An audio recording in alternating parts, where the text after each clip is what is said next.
સૌને 78મા સ્વાતંત્ર્ય દિવસની હૃદયપૂર્વક શુભકામનાઓ પાઠવું છું।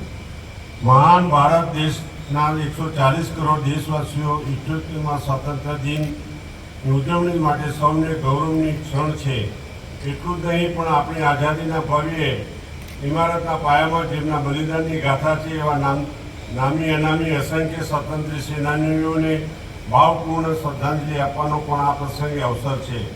આઝાદીના આપણા સંઘર્ષ શરૂઆત 1857થી વિપ્લવથી થઈ હતી। ત્યારથી પ્રથમ વખત ભારતના દેશભક્તો અંગ્રેજ શાસન સામે સશસ્ત્ર ક્રાંતિનો સંગ્રામ ખેલ્યો।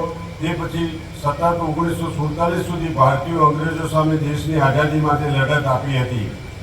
આઝાદીના સ્વાતંત્ર્ય સંગ્રામ નાના સાહેબ પેશવા, તાત્યા ટોપે, રાણી લક્ષ્મીબાઈ, ગોપાલકૃષ્ણ ગોખલે, સુભાષચંદ્ર બોઝ, લાલા લજપતરાય, બાળ ગંગાધર તિલક, વીર સાવરકર જેવા અનેક સપૂતોના બલિદાનના પરિણામે 15 ઓગસ્ટ 1947ના દિવસે આપણો દેશ આઝાદ થયો અને આ સદીઓ બાદ સ્વતંત્રતાના સ્વપ્ન સાકાર થયું।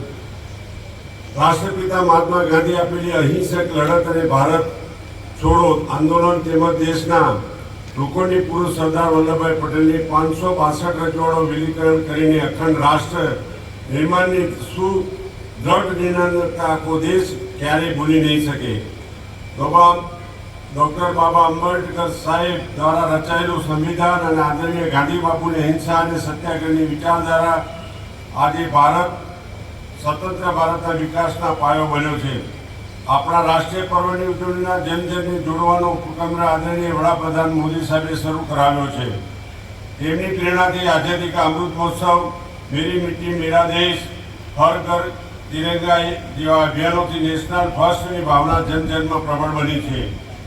8મી ઓગસ્ટે શરૂ થયેલા હર ઘર તિરંગા અભિયાનમાં રાજ્યના કરોડો નાગરિકો ઉત્સાહપૂર્વક ભાગ લઈ દેશ પ્રેમીની ભાવનાને પ્રબળ બનાવી છે।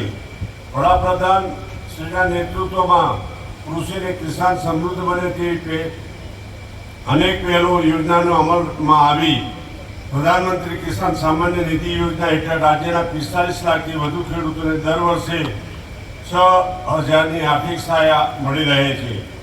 જૈવિક અને પ્રાકૃતિક ખેતી માટે મોટા પાયે પ્રોત્સાહન આપવા માટે ગુજરાત પ્રાકૃતિક કૃષિ વિકાસ board, Gujarat national farming science યુનિવર્સિટીની સ્થાપના કરવામાં આવી છે।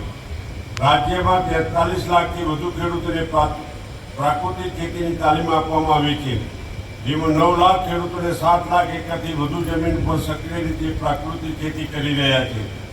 દીકરીઓ માટે માધ્યમિક અને ઉચ્ચતર માધ્યમિક શિક્ષણ પૂર્ણ કરે તેવા ઉદ્દેશથી માનનીય મુખ્યમંત્રી ભૂપેન્દ્રભાઈ પટેલના નેતૃત્વ હેઠળ નમો લક્ષ્મી યોજના શરૂ કરવામાં આવી છે। આ યોજના વિદ્યાર્થી દીઠ 50